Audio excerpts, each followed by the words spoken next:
Балалар, біз тағы да ұлттық ойынды ойнаймыз. Ол біздің күш сынаспа ойынымыз. Ол да қазақтың ұлттық ойыны. Бұл ойынның ерекшелігі тек қана ұлдар ойнайды. Қалғанымыз жанкүйер боламыз.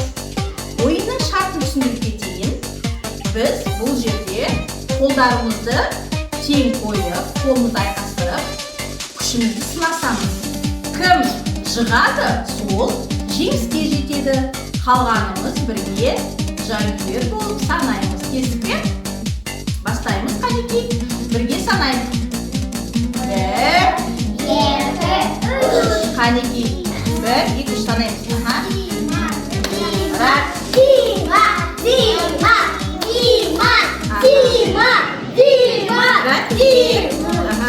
Тамаша, керемет.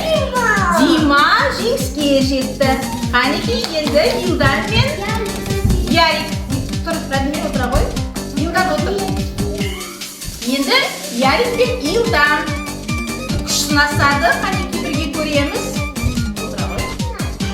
Қалғанымыз жанкүйер боламыз. Келістік пе?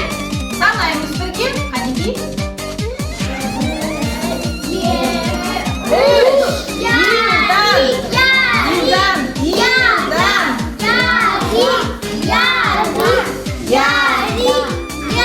2, тамаша, керемет.